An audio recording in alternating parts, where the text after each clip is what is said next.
مستبد لتدمير ملاعب وممتلكات نادي الأهلي في حي الزيتونة بالجرافات. حسن البكوش زار المنطقة التي سويت بالأرض وأرسل لنا التقرير التالي. المتطاولين هؤلاء الصعاليك في الأول من سبتمبر من عام 2000 أقدم نظام القذافي على عمل دنيء وهو هدم قلعة رياضية لها تاريخها ومنبثقة من حركة جهادية قاومت الاستعمار الإيطالي وهي جمعية عمر المختار.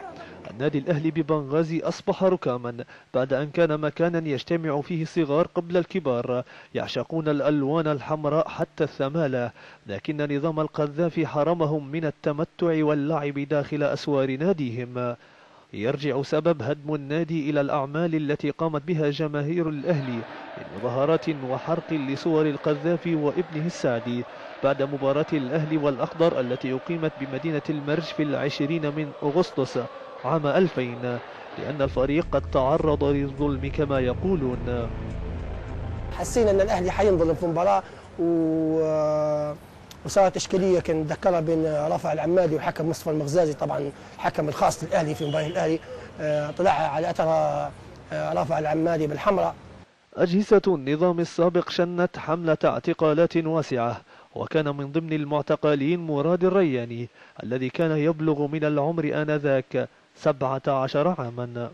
طبعا خشوا علي في الدار لقوني راقد، وعوني من الدار خشوا طبعا لا احترام لا الحرمة لا شيء، خشوا دركت.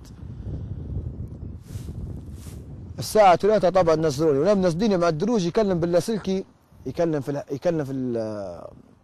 العقيد اللي اسمه سليم الفرجاني، يكلم فيه يقول له يا راجل راهو مراد رحومه هذا راهو صغير، يقول له ان شاء الله في القماط جيبه. حكم على المعتقلين بأحكام متفاوتة، وغير مجرى القضية من قضية رياضية إلى تهمة سياسية، لكن الآن انتصر الأهلي وأبنائه وكل الشعب الليبي، والقذافي زال وانتهى وذهب إلى غير رجعة. لو تتكلم هذه المدرجات ويتكلم هذا الملعب لحدثنا عن تاريخ ناد عريق قدم الكثير للرياضة الليبية، وعن أجيال تربت وترعرعت داخل أروقته، وعن كؤوس وبطولات عبرت عبر بوابته التي أصبحت أثرا بعد عين. حسن البكوش، ليبيا الأحرار، بنغازي.